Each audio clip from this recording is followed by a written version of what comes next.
여러분도 가족여행을 가보시면 알지만은 굉장히 흥분되는 부분이 있잖아요. 준비해야 되는 것도 많고 뭐 기대도 있고 뭐 그렇지 않아요? 목사님이 미국에 와서 살면서 처음으로 여행을 가시는 거래요. 그러니까 얼마나 기대가 크겠어요. 그러니까 뭐 여러 가지 생각이 굉장히 많았을 거고. 근데 막상 여행을 떠나보면 기대도 있지만 힘든 것도 굉장히 많아요. 특히 뭐 하루 종일 운전을 뭐 이렇게 해야 되면 아주 피곤하죠. 그래서 그 알버커키에서 아주 잘 자고 푹 잘 쉬어서 힘을 얻어서 여행을 계속할 수 있다, 이런 문자를 제가 받았습니다. 첫날 제대로 쉬지 못하면 아무리 계획을 잘 짜도 피곤하게 되고 몸이 지치면 그 다음 날부터 여행이 굉장히 이제 어렵게 되죠. 제가 오늘 본문을 보면서 제 관점이 하나였어요. 뭐냐면 이 이스라엘 백성들의 첫날을 그린 건데, 본문이 이 사람들의 첫 휴식은 어땠을까? 이것이 제 관점이었습니다. 애굽에서 나온 이스라엘 백성이 이제 드디어 길을 떠났어요. 이 사람들이 숫곳이라는 곳에서 첫 밤을 잤는데 잘 자고 쉬어서 힘을 얻었겠어요? 한번 그걸 우리가 관심을 가지고 본문을 들여다보시자고요. 이스라엘 백성들이 이제 람셋이라고 그 사람들이 성을 짓던 곳이 있어요. 거기를 떠나서 하룻길을 가서 숫곳이라고 하는 곳에 머물렀다, 이렇게 본문이 기록을 합니다. 거기서 이제 첫 밤을 지내면서 잔 거죠. 숫곳의 지리적인 위치가 어딜까요? 많은 분들이 성경을 보면서 이제 그런 거에 관심이 있는데 저는 뭐 그게 그렇게 중요한 것 같지는 않습니다. 학자들이 추측할 때는 그죠, 동쪽으로 갔으니까 애굽을 벗어나지는 못했을 거고 나일강 델타 지역의 동쪽 어딘가일 거고 람셋이라는 곳에서 하루길 정도 가면 가는 곳이 아니겠느냐, 도착하는 곳이 아니겠느냐, 그렇게 이야기를 합니다. 제가 생각해도 숫곳이라고 하는 곳의 지리적인 위치는 본문에서 은혜를 받는데 별로 중요한 것 같지 않습니다. 오히려 이 사람들이 첫날 진치고 쉰 곳의 이름이 하필이면 숫곳이다, 이게 더 중요한 것 같아요. 이걸 관심을 가지고 봐야 될 것 같습니다. 여러분, 말씀드렸듯이 이스라엘 백성들의 상태가 어땠을까요? 그 전날 잠을 제대로 잤습니까? 밤참까지 먹어가면서, 제가 설교했어요. 밤참까지 먹어가면서 잠을 한숨도 못 잤어요. 그냥 밤을 꼴딱 세웠죠. 그렇게 하고는 하나님이 자 이제 가자 그러니까 가는데 뭐 또 준비해야 되잖아요. 그렇죠? 그러니까 뭐 가서 금은패물 바꾸고 뭐 준비하고 뭐 온통 뭐 부산을 떨면서 아침에도 뭐 정신이 없었을 거예요. 그렇게 하고 길을 떠나서 하루를 걸었다, 그런 이야기입니다. 제가 볼 때는 몸이 일단 뭐 다른 건 다 관두고 몸이 피곤했을 것 같아요. 여러분, 아무리 우리가 생각이 많고 뭐 그래도 몸이 피곤하고 그러면 뭐 하고 싶은 생각이 납니까 어디? 그런 생각이 잘 안 나죠. 거기다가 이게 처음 경험해 보는 거 아니에요. 430년 만에 자유를 처음 경험하는 거 아니에요. 어디 가나 마치 애굽 사람들의 채찍 들고 쫓아다녔는데 이제 그런 게 없어요. 자유인으로서 첫날을 맞은 거 아니에요. 그러니까 이 자유도 뭐 고기도 먹어본 사람이 먹는다는 옛말이 있듯이 자유도 누려보지 않는 사람은 이게 생소하고 낯설고 그럴 수가 있잖아요. 그렇죠? 거기다가 야, 이거 우리를 보내놓고 애굽 사람들이 변심해서 군대를 보내서 우리를 쫓아오진 않을까, 이런 두려움이 있었을까요, 없었을까요? 하는 짓을 보면, 재앙을 얻어맞으면서도 했던 짓을 보면 충분히 그러고도 남음이 있다. 그래서 두려워했을 수도 있습니다. 또 하나님이 야 가자 그래서 나서긴 했는데 뭘 앞날을 알아야죠. 앞에 뭐가 생길지, 어떤 일이 기다리고 있을지 전혀 모르는 거 아니에요. 그러면 그것 때문에 또 걱정도 있을 수 있겠다, 이렇게 생각합니다. 첫날 우리가 생각하는 것처럼 이스라엘 백성들이 아주 무조건 상태가 좋지만은 않았을 거다. 너무 힘들고 어쩌면 40년 동안 제일 힘든 날이 아마도 첫날이었을 거다, 이렇게 생각해 볼 수 있는 것 같아요. 아침에 저희들이 잠깐 모여서 기도하는데 정권사님이 이렇게 검지손가락을 이렇게 보여주세요. 그래서 왜 그러나 봤더니 푹 파인 상처가 있어요.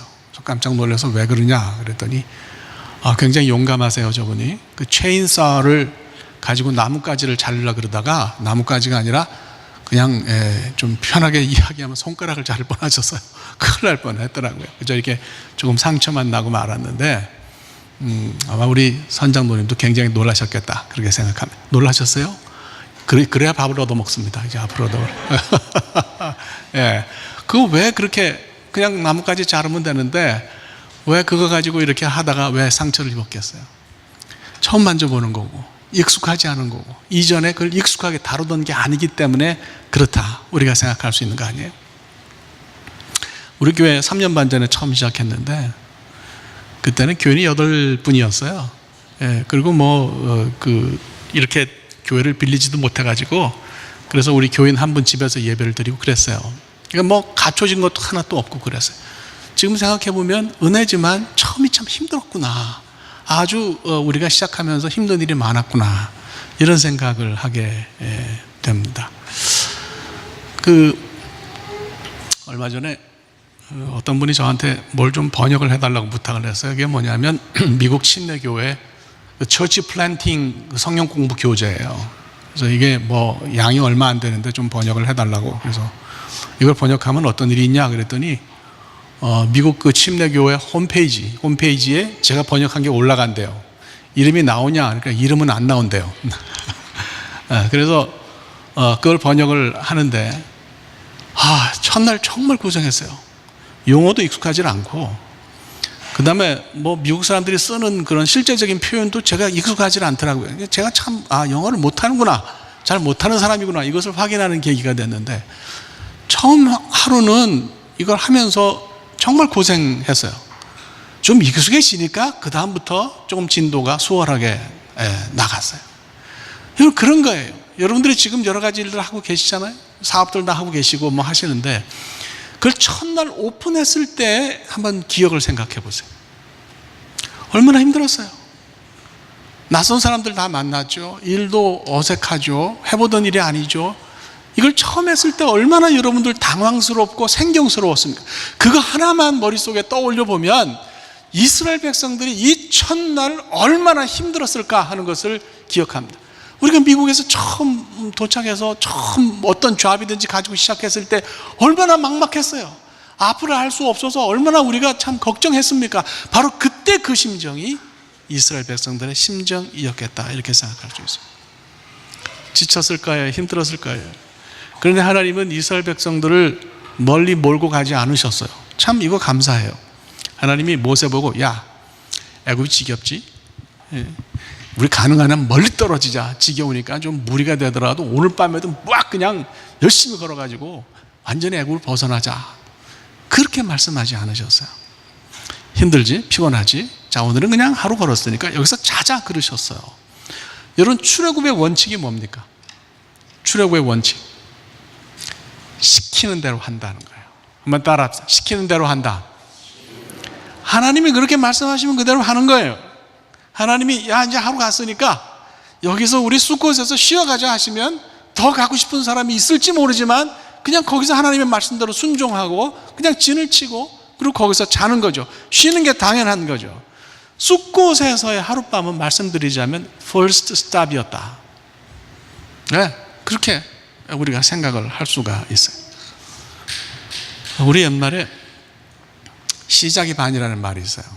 시작이 그만큼 중요하다는 거죠. 시작하면 절반 한 거나 다름없다 그런 얘기가 있어요. First Stop에서 이스라엘 백성들이 무엇을 경험했냐? 여기서 정말 잘 쉬고 편안하고 하나님의 보호하심을 경험했으면 그 다음에 찾아올 40년, 이 사람들은 40년이 걸릴 거라고 생각도 못했을 텐데 그 40년을 그대로 가는 거예요. 그만큼 첫인상이 중요한 거예요. First impression이 그래서 중요한 거예요. 예? 그 사람을 딱 봤을 때도 저 사람 좀 이상하다 그런 첫인상을 가지면 좀처럼 친해지기가 쉽지가 않아요. 그런데 첫인상이 좋으면 그 다음에 좀 그래도 얼마든지 잘 이렇게 관계를 만들어 나가는 게 가능해요. 이거 굉장히 중요한 거예요. 이스라엘 백성들이 첫날 머문 숫곳에서의 first impression이 첫인상이 그들의 40년을 좌우했다. 하나님을 믿고 신뢰하는 것을 굉장히 그 일에 큰 영향을 줬다. 이렇게 우리가 생각을 해볼 수 있는 거죠. 숫곳의 성격이 뭐겠어요? 제가 숫곳의 성격을 가만히 들여다보니까 쉰다, 보호하신다 이런 거더라고요. 숫곳이라는 이름이 뭐예요? 수꽃이라는 이름이 그래요. 이게 우리말로는 숫곳 이렇게 되어 있는데 히브리 말로 정확하게 읽으면 수코트 이렇게 읽습니다. 이건 복수예요. 단수는 뭐냐? 수카예요. 이거를 구약 성경을 읽어보면 이 말을 일반 명사로 번역해 놓은 게 있어요. 그게 뭐냐? 초막입니다. 초막을 바로 우리가 숫꽃이라고 그렇게 이야기하는 거예요. 지금도 이스라엘 사람들은 초막절이 되면, 장막절 내지 우리가 초막절이라 그러죠. 초막절이 되면 이 사람들이 집 뒷뜰에다가 나뭇가지 세워놓고 그 위에다가 이게 풀 같은 거 얼기설기 얹어놓고 해서 이 수코트를 만듭니다. 초막을 만들어요. 그리고 뭐 거기 들어가서 간식도 먹고 뭐 차도 마시고, 심지어 어떤 사람은 그 나뭇가지 사이로 별을 보면서 거기서 잠도 자요. 그렇게 만들어 놓고 지금도 초막절을 지키는 것을 볼 수가 있어요. 수꽃은 뭐냐? 장소와 상관없이 사람이나 짐승이 쉴 수 있도록 만들어 놓은 광야의 처소를 우리가 수꽃이라고 한다는 얘기예요. 장소가 어디든 상관이 없다. 하나님이 이스라엘 백성에게 안식과 쉼을 주시고 보호하신 곳이 바로 수꽃이라고 하는 말의 의미라고 생각하시면 된다는 얘기입니다. 오늘 본문을 보면 말씀드린 것처럼 이스라엘 백성들이 출애굽해서 첫날 너무 힘들었는데 긴장을 풀고 하나님의 보호하심과 자유케 하심을 생각하면서 쉰 것을 상징적으로 생각하는 거예요. 이게 이제 애굽에 있는 숫꽃의 의미죠. 여러분의 숫꽃이 초막이라 그러면 뜻이 이게 애굽에만 있는 건 아니에요. 가나안에도 바로 숫꽃이라는 곳이 있어요. 창세기 33장을 보면 숫꽃이라는 지명이 나와요. 나중에 집에 가서 읽어보세요. 아무도 대답을 안 하네요. 야곱이요, 바단 아람에 갔다가 돌아와요. 돌아오는데 돌아오면서 제일 걱정이 하나 있어요. 가나안에 돌아오면서 제일 걱정이 형인 에서를 만나는 거죠. 이게 내가 축복까지 가로채서 도망갔는데 날 만나면 이걸 두들겨 패려고 그러지 않겠나, 나를 죽이려고 들면 어떡하지, 고민이 많았어요. 그래서 고민하면서 야복 강가에 이르렀는데 자기 가족을 다 보내고 그 밤에 혼자 거기 남아서 하나님과 씨름하잖아요. 하나님 말이죠, 응? 내게 축복하시지 않으면 내가 이걸 놓지 않겠습니다. 막 그러다가 여기를 뭡니까, 허벅지를 얻어맞아가지고 쩔뚝쩔뚝 절고요, 막 그렇게까지 됐어요. 그러면서 이스라엘이라고 하는 이름을 거기서 얻었잖아요. 하나님이 함께 하신다, 하나님이 다스리신다. 이스라엘이 그런 뜻이에요. 뭐 사람이 하나님과 싸워서 이긴다 그런 뜻이 아니고, 사실은 그 뜻은 하나님이 다스리신다, God rules, 그런 얘기예요. 그러니까 하나님이 내 삶을 다스리시는구나, 뭐 걱정하지 말자. 그러고 가지고 에서를 만나는데 상상했던 것과는 정반대로 에서가 막 끌어안고 내 아우라고 동생이라 그러면서 이게 얼마나 반갑게 대하는지 몰라요. 이게 다 잘 끝났어요. 너무 감사한 거죠. 하나님이 이 일에 함께 하셨구나, 하나님이 다스리셨구나, 하나님이 날 지키셨구나, 그렇게 생각하고 에서를 만난 다음에 가서 거처를 정하는데, 쉴 곳을 정하는데 그곳 이름이 숫꽃입니다. 그곳 이름이 바로 초막이라고 하는 거예요. 이건 어디 있든지 상관없어요. 반드시 3,500년 전에만 있어야 하는 것도 아닙니다. 누구의 삶이든 어떤 사람의 삶이든 하나님의 은혜 안에서 우리가 어렵고 힘든 삶을 살다가 그분이 보호하시고 쉼을 우리에게 주시면 그것이 바로 숫꽃이고 그것이 바로 우리 삶의 초막이 되는 줄로 믿습니다. 초막이 쉴만 하겠어요? 겉으로 보면 그냥 나무 대충 얼기설기 얹어놓고 뭐 한 곳이 뭐 거기서 뭐 얼마나 쉬겠느냐, 겉으로 보면 한심하니까 그렇게 생각할 수도 있어요. 그런데 거기가 너무 기가 막힌 장소인 거예요. 레위기 24장 34절을 보면 하나님께서 이스라엘 백성 보고 그랬어요. 야, 너희들 그 출애굽한 거 잘 기억하고 초막절에 초막을 짓고 7일 동안 그걸 지켜라, 그렇게 이야기를 하셨어요. 뭘 지키라는 거예요? 초막절에 뭘 지키는 거예요? 하나님이 40년 동안 이스라엘을 인도하시고 지키셨다는 사실을 기억하고 지키라고 하는 거예요. 그래서 신명기 8장을 보면, 이 신명기는 어떤 책이에요? 신명기는 쉽게 말하면 앞에 있었던 사건들을 다 모세가 한 군데 모아가지고, 그래서 이거를 다 재구성해서 설교를 한 게 신명기잖아요. 그죠? 예. 그냥 끄떡끄떡 하면 제가 그냥 신나서 갈 텐데. 그렇죠? 예, 그렇잖아요. 예. 신명기 8장을 보면 이런 말씀이 있어요. 네 하나님 여호와께서 이 40년 동안에 네게 광야길을 걷게 하신 것을 기억하라. 4절이 정말 기가 막혀요. 40년 동안에 내 의복이 헤어지지 않았고 내 발이 부르트지 아니하였느니라. 초막에서 살았어요. 40년을 걸었어요. 그런데 잘 잤고 잘 쉬었고 앞으로 갈 수 있었고 의복이 떨어지지 아니었고 아니했고 발이 부르트질 않았다, 그 얘기예요. 광야에서 이스라엘 백성들의 모습은 화려하지 않았습니다. 돋보이지 않았어요. 오히려 초막에서 삶이 얼마나 허술해 보입니까? 그런데 하나님 그 약해 보이는 그렇게 유별나 보이지 않는 초막에서 200만 명이 넘는 이스라엘 백성을 지키시고 생존하도록 역사하셨다. 여러분, 저는 이게 포인트라고 생각하는 거예요. 이게 진짜 보호하심이 아니냐. 그냥 튼튼한 건물을 가는 데마다 막 콘크리트로 짓고 철근 콘크리트로 짓고 그런 집에서 하나님이 이스라엘 백성을 보호하신 게 아니라 그냥 밀면 쓰러질 것 같은 그런 집, 위태위태해 보이고 허술해 보이는 그런 집에서 목숨을 부지할 수 있도록 40년을 지키셨다. 우리 인생을 들여다보면 이게 초막 같아요. 이게 막 튼튼하고 강건해 보여요? 하루아침에 쓰러질 수 있는 게 우리 인생이에요. 이런 인생길을 우리가 걸어가고 우리의 삶이 그렇게 화려하고 돋보이고 특별한 게 아니다 이거예요. 그런데 이런 평범함 속에서 하나님은 우리를 지키신다. 여러분, 이것을 믿으시기를 축복합니다. 우리 삶 비슷하게 다 그저 그래요. 그런데 이 평범함을 하나님이 정말 기가 막힌 특별함으로 만들어 주시는 거예요. 이거를 튼튼한 거로 만들어 주시는 거예요. 우리 눈에는 초막 같은 우리의 인생이 참 보잘것없어 보이지만 하나님은 이것을 통해서 오늘 우리를 튼튼하게 지키시는 줄로 확신하시기를 바랍니다. 남이 안 알아줘. 이름이 없어. 그냥 달라스 한 구석에 박혀 사는데 이름이 없어. 괜찮아요. 내 삶의 크기가 작아. doesn't matter. 무슨 상관이 있겠어요. 겉으로 볼 때 보잘것없어. 괜찮아요. 낙심하지 마시기를 축복합니다. 그 안에서 하나님 우리를 지키세요. 그 초막 안에서 이런 삶 속에서, 평범한 삶 속에서 하나님 여러분 붙드시고 매일매일 지키실 것을 믿습니다. 저는 이제 하나님 보호하셨다는 말을 가장 상징적으로 잘 나타낸 게 먹게 하셨다는 말이에요. 먹게 하셨다는 말. 먹는 게 중요해요.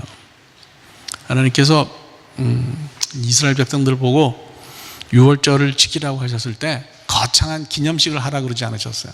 뭐 하라 그랬냐면 가정에서 식사를 만들어서 유월절 식사를 하고 이야기를 해라. 대화를 나누라. 그렇게 하나님이 이야기하셨다고요. 이거 굉장히 지혜로운 거예요. 기념식 한 거는 남아있질 않아요. 남아있질 않은데 특별한 음식을 먹으면 그 기억은 참 오래 가거든요. 제 큰아이가 지금 30이 넘었어요. 이제 결혼도 했고 30이 이제는 훌쩍 넘었는데 제 아내는 큰아이를 가졌을 때 먹었던 음식 얘기를 지금도 합니다. 그걸 먹고서 너무 맛있었대. 맛있어서 한 번 더 아이를 낳기 전에 먹겠다고 생각했는데 제가 안 사줬대요, 그걸. 그래서 못 먹었대. 그 얘기를 지금도 저에게 합니다. 제가 나쁜 사람이죠. 하나님은 이스라엘 백성들의 먹을 것도 책임지셨어요. 광야 첫날에 40년 동안 너희들이 그때는 40년이라고 얘기 안 하셨겠지만 앞으로 너희들이 광야에 있으면서 먹을 거는 내가 책임지겠다. 이렇게 공언하신 것을 봅니다. 사실 39절에 보면 맨 끝에 뭐라고 되어 있어요? 아무 양식도 어땠다? 준비하지 못했다 그랬어요. 나오는데 정신이 없죠. 조금 그 누룩을 넣지 않은 가루를 조금 이렇게 빚어서 가지고 오긴 했겠지만은 이 사람들이 그렇게 먹을 음식을 많이 만들어서 가지고 왔겠느냐 하는 얘기예요. 보니까 가지고 있는 먹거리가 별로 없는 거예요. 이걸 보면서 근심이 가득하지 않았겠어요? 야, 이거 먹고 나면 달랑 음식이 떨어질 텐데 그러면 어떡하냐, 그 다음부터 큰일 났다, 이런 생각을 했겠습니까, 안 했겠습니까? 제가 볼 때는 하고도 남았어요. 실제로 양식이 떨어졌을까요, 안 떨어졌을까요? 양식이 떨어졌어요. 그거 몇 끼니 먹고 나서는 양식이 다 떨어졌다. 그 다음에 어떻게 됐을까요? 이 사람들이 배가 고프니까 모세한테 와서 불평하기 시작했어요. 야, 우리가 애굽에 있을 때는 막 가마솥 옆에서 고기도 먹고 부추도 먹고 파도 먹고 다 먹었다. 채소와 고기니 애굽에서 먹었던 것을 생각하면서 우리를 왜 여기 끌어내서 우리를 죽게 하느냐, 그렇게 불평불만했어요. 하나님이 그들에게 어떻게 하셨습니까? 신명기 8장 3절을 제가 읽을게요. 들어보세요. 너도 알지 못하며 내 조상도 알지 못하던 만나를 내게 먹이셨다. 하나님 뭐로 먹이셨어요? 만나를 먹이셨어요. 전무후무해요. 역사 속에서, 인류의 역사 속에서 만나를 경험한 것은 그때 그 40년 동안 이스라엘 백성밖에 없었습니다. 이게 40년을 지속됐고요. 이 사람들이 가나안 땅에 들어가서 거기 소산을 먹는 날까지 하나님께서 그들에게 만나를 주셨어요. 열왕기상 17장 얘기를 해볼게요. 거기에 엘리야 얘기가 나와요. 엘리야가 이제 사방에 이제 가뭄이 들었는데 사르밧 과부한테 갔어요. 가가지고 이 사람도 참 좀 그래. 가진 게 아무것도 없는 그 과부에게 좀 빵을 좀 만들어내라고 땡깡을 부립니다. 먹을 걸 달라고 그러는 거예요. 그 과부가 그 얘기를 듣는데 한심해요. 자기한테 뭐가 있어요? 이거 읽어보면 가루 한 움큼은 요만큼이에요. 가루 한 움큼하고 병에 기름이 조금 들어있는 거예요. 그걸 보여주면서 그러죠. 아니 나 이거밖에 없다고. 당신이 오기 전에 나 그냥 마지막으로 이거 가지고 빵 만들어서 우리 아들이랑 먹고 같이 죽으려고 했다고. 본문에 그렇게 돼 있어요. 예, 이걸 먹고 그 후에는 죽으리라. 왜 아니었겠어요? 생각해봐요. 나한테 가진 것이 가루 조금하고 기름 조금밖에 없어. 이거 먹으면 끝나는 게 다 떨어지는 거예요. 그런데 거기다 대고 엘리야가 야 그걸로 먹을 거 만들어서 날 좀 달라 그러니 얼마나 한심했겠어요. 사정을 하는 과부에게 엘리야가 그렇게 이야기한다. 걱정하지 마. 하나님께서 비를 내려서 네게 먹을 것이 생기는 그 날까지 가루와 기름이 떨어지지 않을 거야. 열왕기상을 보면 정말 안 떨어졌어요. 오늘 다 해먹었어. 이젠 남은 게 없어. 통에도 남은 게 없고 기름도 없는데 다음날 또 가보면 또 가루통에 가루가 있어요. 병에 또 기름이 있는 거예요. 그 다음날도 먹을 게 생길 때까지, 땅에서 소산이 날 때까지 그런 일이 계속되었다. 여러분 이거 그냥 성경에 있는 옛날 얘기로 듣지 마시기 바랍니다. 하나님께서 여러분의 숫곳에서 오늘 이런 놀라운 역사를 일으키실 것을 믿고 확신하시기를 축복합니다. 생각해보면 우리가 너무 걱정이 많은 것 같아요. 이렇게 되면 어떡하나, 저렇게 되면 어떡하나, 걱정 근심 많아요. 우리가 하나님의 백성인데, 하나님 믿는데 순간순간 그 사실을 잊어버리고 내가 내 삶을 책임지려고 하고 내가 다 이거 할 수 있다 이렇게 생각하다 보니까 걱정이 많고 근심이 많은 거예요. 하나님 그러세요. 야, 내가 책임질게. 걱정하지 마라. 물론 조건은 있어요. 우리가 막 살면 안 돼. 하나님의 종으로 살 때는 주인이신 하나님이 종의 의식주를 책임지세요. 근데 이걸 벗어나면 그러면 안 되는 거예요. 하나님이 광야에서 오른쪽으로 가라는데 왼쪽으로 가고, 가라 그러는데 못 가겠다고 버티고, 그러면 그런 사람 하나님 책임 안 지세요. 그런데 시키는 대로 하는 사람의 삶은 하나님이 책임지신다. 여러분 믿습니까? 그 마태복음 6장을 보면 산상수훈에서 주님이 그러시잖아요. 야, 들의 백합화를 좀 봐라. 그래서 제가 물어봤다고요. 꽃 잘하시는 전문가한테 들 백합화가 있냐, 야생 백합화가 있냐. 여러분 야생 백합화가 있을까요, 없을까요? 없어요. 그러니까 예수님이 진짜 말씀하신 것은 번역을 그렇게 해서 그런 거고 백합화가 아니라 들꽃일 거래요. 이걸 히브리 말로 페라크라고 얘기하는데 실제로는 그렇다. 제가 이번에 이스라엘 가서 그 얘기를 우리 정현호 박사님한테 들었어요. 예수님 보신 거는, 말씀하신 거는 평범한 들꽃. 거기 가보니까 제가 사마리아에 갔을 때 지천에 빨간 들꽃이 확 깔렸어요. 너무 이뻐서 저 꽃 이름이 뭐냐 그랬더니 그 꽃이 아네모네래. 예수님께서 말씀하신 꽃이 그거라는 거예요. 그러면서 저렇게 들의 지천으로 피어있는 평범한 들꽃도 누가 입히신다? 하나님이 입히신다. 왜 걱정하냐 이거. 뭘 걱정하냐 이게. 왜 염려하고 근심하고 걱정하고 그 걱정으로 고개를 들지 못하고 댕기냐, 그런 얘기예요. 자, 근심하지 마시기를 축복합니다. 염려하지 마세요. 우리 하나님 신뢰하시기를 바랍니다. 그래서 우리는 그것만 하면 될 것 같아요. 아, 하나님이 내게 이런 일을 하신 분이라는 걸 기억하는 거. 잘 기억하세요. 다 잊어버려도 그거 하나만 꼭 기억하시기 바랍니다. 하나님은요, 우리가 기억할 동안만 우리 속에 살아계세요. 이거 무서운 얘기예요. 우리가 기억을 잊어버리면, 하나님을 더 이상 기억하지 않으면 하나님도 숨을 딱 멈추세요. 움직이지 않으세요. 우리 기억하면 그 기억 속에서 하나님께서 우리를 위해서 일하십니다. 그러니까 하나님이 어떤 분이라고요? 주인이세요. 우리는 어때요? 그분의 종이야. 시키는 대로 해야 돼. 그러면 누가 우리를 책임지신다? 하나님 우리를 책임지신다. 믿고 확신하고 걱정 없이 오늘 여러분의 숲곳에서 하나님의 보호하심을 체험하시기를 축복합니다. 기도합시다. 아니, 기도가 아니지, 찬양이지. 함께 찬양합시다.